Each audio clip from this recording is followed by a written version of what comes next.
All right, ladies and gentlemen, welcome to the MLMP podcast. I am your host, Texas MAGA Proud. So, I wanted to start by saying why I wanted to do this. So much like joining Twitter, probably about a month and a half ago, or two bands ago, I guess I should say, I started looking at what was going on in the world, and it really started bothering me. It really started bothering me on what I was seeing with our president, what I was seeing with our borders, and what I was seeing with our country in general. And so I decided, you know what, I've got a voice. Let me go find a platform to use it. So I joined Twitter.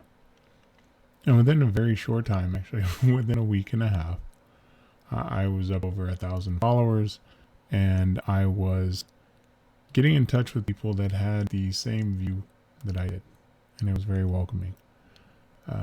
Again, as I said, two bands later, I've got it over 2,500 viewers on my main account and just over 1,800 on my backup account, the MAGA 2020 Texas. So in doing this, I said, why not do something that I love to do, and that's talk, and let's do it on a webcast. So here I am. And today, something I wanted to cover specifically really is going to be the Mueller Report and some comments that I'm seeing from liberals jumping all over it and talking about it was so bad that he told Jeff Sessions that he should be there to protect him, and how bad that was. Well, let me tell you, that's actually not a bad thing. And let me explain why. It's fairly simple, actually. So in all reality, Trump is a businessman, and the government's a business. He's the CEO. And when you're a CEO or a manager of any level and any level of people, you expect those people to be loyal to you. But at the same time, you also protect those people as they protect you. And in Sessions' case, he didn't. His job was to protect the president. And just like his counsel told Trump he wasn't going to do it, Sessions didn't protect him. And the reason why that doesn't shock me is that when you're a CEO and you've got people under you, you need people that are going to stand up to you and are going to say, I'm not going to do this. And that's why you hire them. And in Sessions' case, he didn't do his job. He went off and ran his mouth and talked to people and did this and that, and we know this now from the Mueller Report. And he came back and Trump was pissed. And he had every right to be pissed. When I go into work and I talk to my boss, and she says, hey, what do you think about this? She's asking for a reason because she values my opinion and wants to know whether it's the right thing to do. And I'm sure in many of the conversations that Trump had with his cabinet, he sat there and said, this is what I want to do. And they said, okay. And they went off and did a few things. And some of them didn't. And some of them questioned it. His counsel questioned it and said, no, I'm not going to do that. And I forget his name. I think it was McGahn. But he said, no, I'm not going to do that. I'm not going to go in and file this report. I forget the exact topics because really to me it doesn't matter. The guy's innocent. Comey went in and kind of did the same thing. Now, to Trump's defense, he has every right to fire him. When you're the CEO and you're trying to run a business, your job is to take care of business. And if he felt that Comey wasn't doing that, he had every right to fire him. And now Comey's butthurt and wants to go off and have book deals and post random pictures now that just boggle my mind, quite honestly. But at the end of the day, when Trump goes in and he told Sessions that he was supposed to protect him, he's 100% right. Jeff is supposed to protect him. Bill Barr is supposed to protect him. James Comey was supposed to protect him. He put these people into place. Comey's a little bit different, but he put his cabinet into place to protect him. When you're a business, you go in and you do that.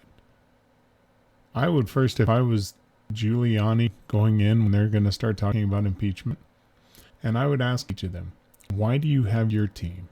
Why do you have representatives that you trust enough to go and represent you to the public? Whether you're signing up to go do a book signing somewhere, or you're going to go do a campaign event somewhere, you trust those people around you to go make the best decisions for you and protect you and put you in the best possible position to be successful. That is all Trump wanted. He wasn't worried about, was Sessions going to go in and backstab him? He trusted him, and he let him down. So Trump had every right to go in there and say, get out. And he did. And then he got Bill Barr. And Bill Barr came in and did exactly what Trump needed him to do. And that was protect him. Now, the liberal media is going to sit there, and they've got these stories out there of the 10 instances that Trump has committed obstruction. If you read the report itself, in those 10 instances, it gave him 10 instances of yes and 10 instances of no. And they're going to go in and they're going to say, well, he went in and told these people to do all this, and they protected him from obstruction. Guess what? They did. So did he commit obstruction if they didn't follow through? The answer is no. So it really boggles my mind why this is even going to go to Congress. When Bill Barr said that there's not going to be any obstruction charges that he's going to look at, that should be the end of it. So why is Congress even going there? We know why, right? We've got the Adam Schiffs, the Jerry Nadler, the Eric Swalwells, and of course AOC and Ilhan that are just chomping at the bit to get rid of this president, because in their mind, Hillary won and we lost. But in reality, he did nothing wrong. So it boggles my mind. It really does. It is that simple as to why Trump told Sessions that. That's his job. So, it's, for those who are not in business, it's very simple. When you go in and you're going to a fast food restaurant, or actually, I'll just make it even simpler. When you're hired to do your job and you're working for somebody, why did they hire you? It's a simple question, right? They hired you because they felt that you were the right person for the job, someone that they could trust to get the job done and do it well. And if you don't, and they have to intervene, whether it's with a customer, whether it's another manager or a team member, that trust is gone, and they have every right to fire you. So why is it any different in the government? It's not. The Democrats want to make it that way because, again, they hate Trump. And they hate us. It's very apparent that they hate us. They hate America. They hate for what America stands for, what conservative stands for. They want the socialist approach so they can protect their 1%, while the rest of us are brought down to the poverty level. So, now I only see that one person is watching, and that's perfectly fine. I didn't expect a big turnout for the first one. It's going to go down in the recordings. I'm going to do this hopefully more than once a week. My ultimate goal for this is actually to do a full 100% interactive, where we take our Twitter followers and I actually get them live on the air with me and we discuss topics. And I hope that we can get 5, 10, 15 people on at a time, if not more. I'll facilitate it. And we can hear from each other, because we all have a voice, and we need that voice to be loud, and we need it to be proud. So one other topic that I want to cover, because I saw it tonight, and it kind of troubled me. Let me pull Twitter back up here. So be patient with me. Actually, there's another thing I want to cover. I did see that Parker Mankey, the a woman who lost her job over the dealings with that man that I think he was like 70-something-year-old man inside of Starbucks is now missing. And that troubles me a little bit because while the woman was rude, was obnoxious, and just an absolute moron to the gentleman, she's still a human being. Not a nice one, but at the end of the day, she's a human being. So I do hope that she turns up safe. Let me scroll through another topic. So I won't use the user's name, but they did post that there's a San Francisco judge that freed a Muslim terror suspect who had a one-way ticket to join the jihad and talked about killing people, supporting America or American soldiers or something. Now, I hope that's troubling for you because it is for me. Because here's a terror suspect who had openly talked about killing Americans, and in all places in San Francisco, they let him go. That's not okay. We need to be watching this. And this is something that I hope that if the liberals will actually stop talking about Trump and actually focus on policy, that we can, as part of our immigration policy needs to be done, that this is something that we can deal with. Because that is not cool. And his name is Judge William Orrick. So if you want to look that up, feel free. You'll see the story. It's quite troubling. Very, very troubling. Let me take a look. There were some more of the things that I saw. One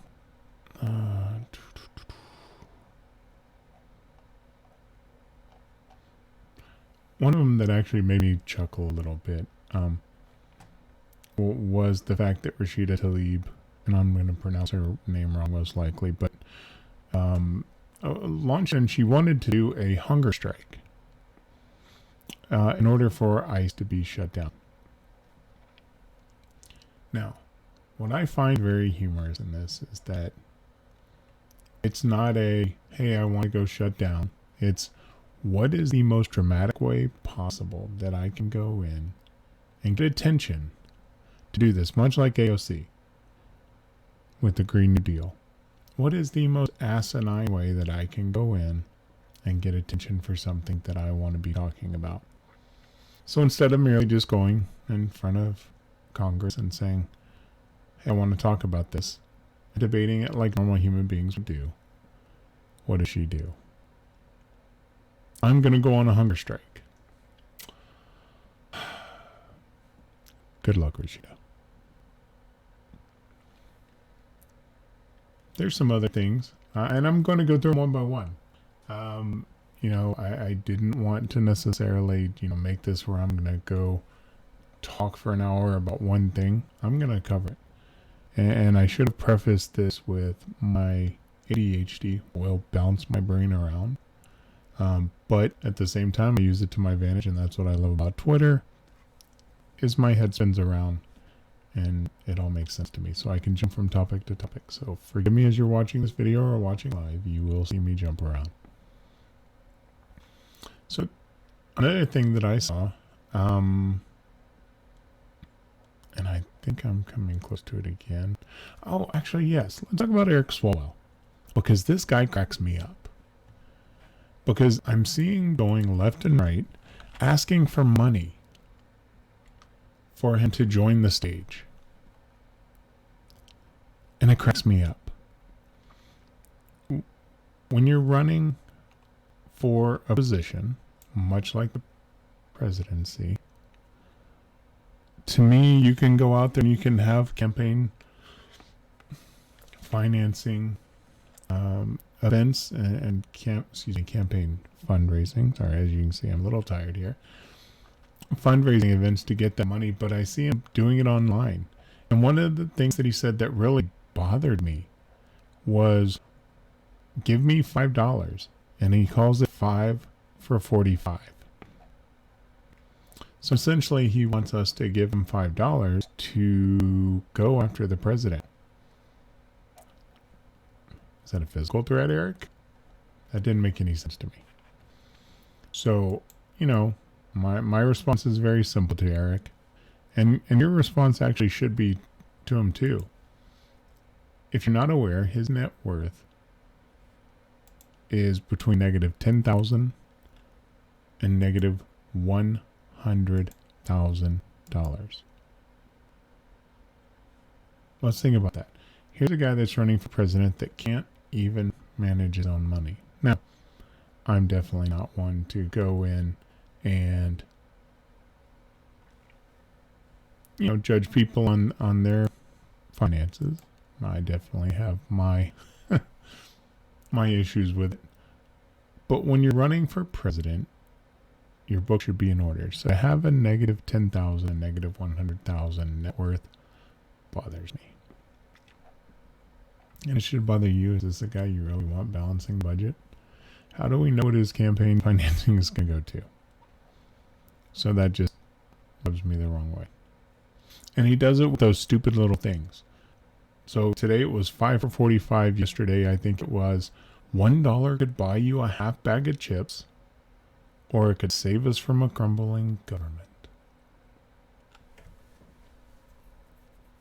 Let me think about that for a second. Unemployment's at its lowest in, I think it was 50 years. A lot of people received refunds. The GDP is up. So we're crumbling how? I don't get it, Eric. I don't get it at all. Another person is Ilhan Omar. That really boggles my mind. And I think it's for the same reason that he boggles everybody's mind. Is the arrogance. Where she comes from and what she talks about, I don't honestly care. What I care about is that when she makes light of 9/11 and that somebody did something, or some people did something, she didn't come out like you would expect a liberal to do and say, you know what, I was insensitive. Let me apologize. Here's why I said it and what I meant by it. She didn't. She came out and said, George Bush said those people that did this will pay for it. And then she said, was he minimizing 9/11? How is that the right response? And then AOC and Nancy and the whole team jumped on her side and defended her. So explain to me how that's right. It doesn't make any sense to me. And when she then comes out and starts talking about human rights, women's rights, children's being in cages, it doesn't make any sense. She comes from a country where that's normal. And yet she jumps on us for it. These people boggle my mind. AOC boggles my mind. Rashida boggles my mind.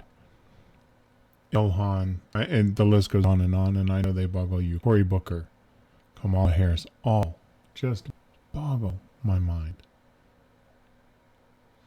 And then we have one today, Mr. Mitt Romney. Now, Mitt came out and said that he was quite upset and sickened by the misdirections and his exact words, I believe, was that he had, let me just pull that article up here since it popped into my head.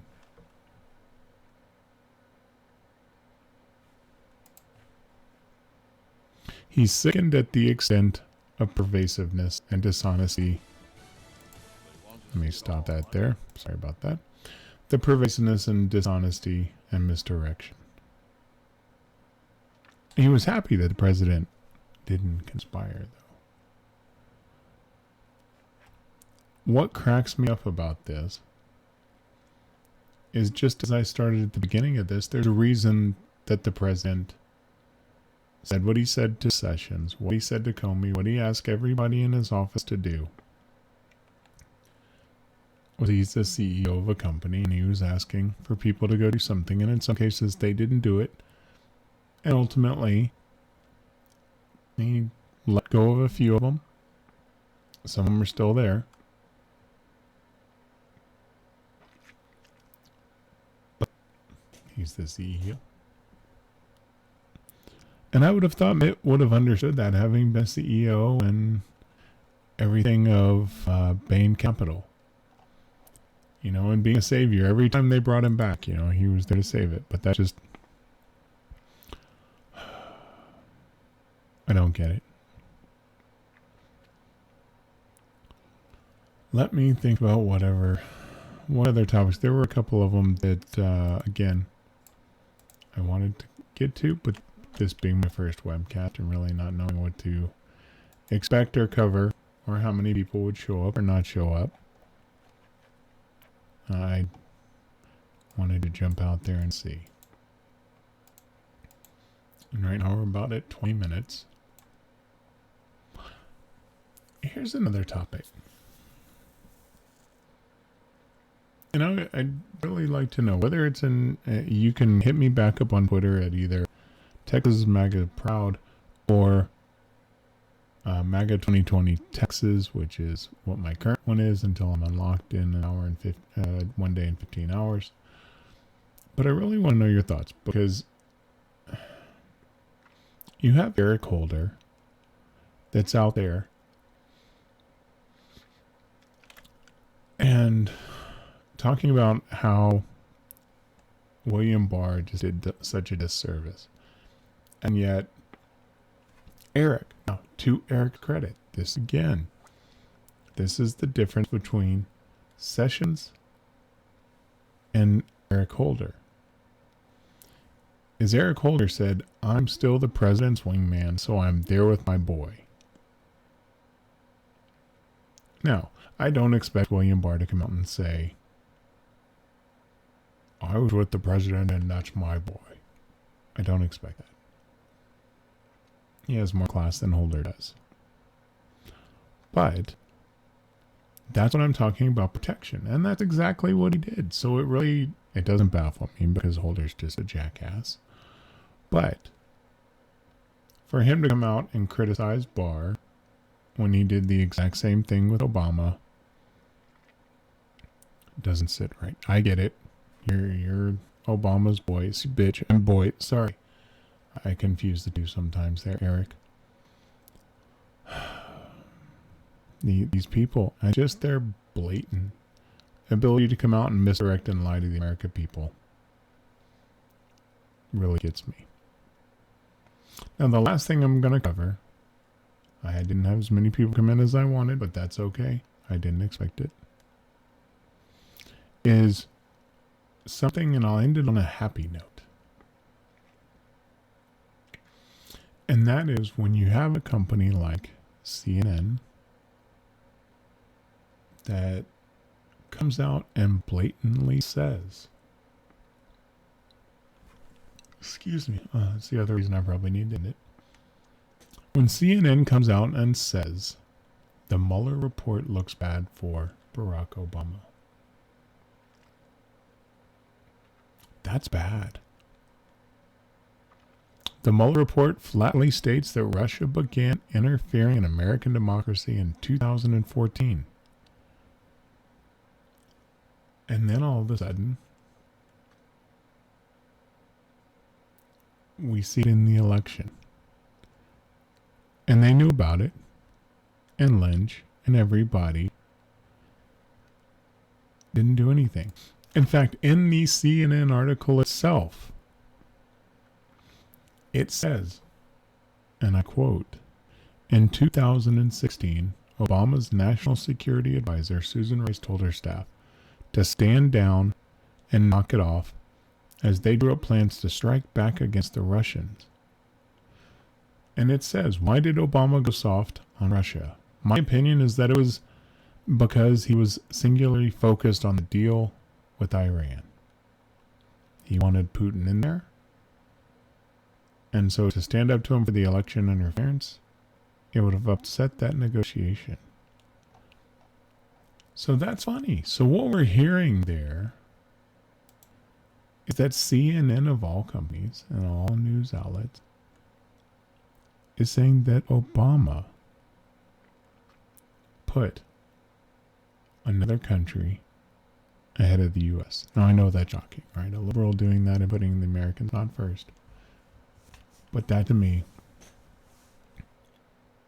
was shocking. And that's a good note. So my next podcast, I don't know what we'll cover. We'll see what comes up. I should say webcast, not podcast. I'm still learning, so forgive me. And I'm working on the lighting. But the next one, I'm not quite sure it'll be. I'm hoping to see how many views this gets, and if it is even worth my time putting myself out there for this. But if you like it, feel free. Give me the thumbs up. Give me a subscription. I also subscribe back if you've got a channel.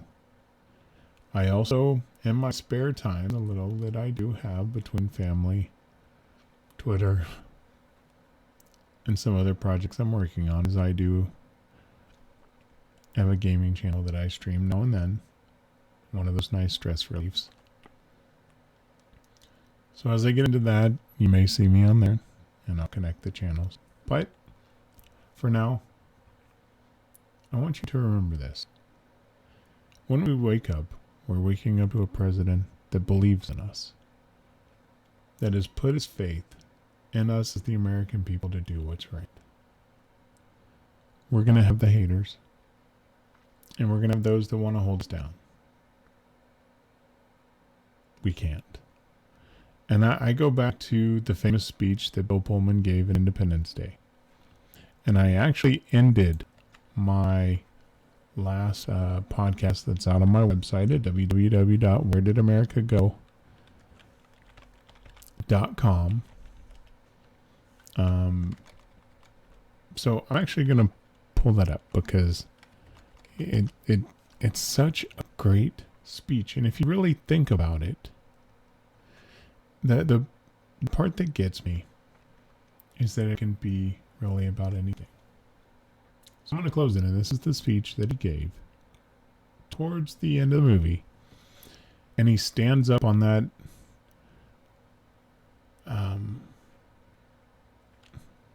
I think it was a truck. It was the back of a Jeep, and he grabbed the microphone. And so, you know, what got me on that was, let me just pull that back up here.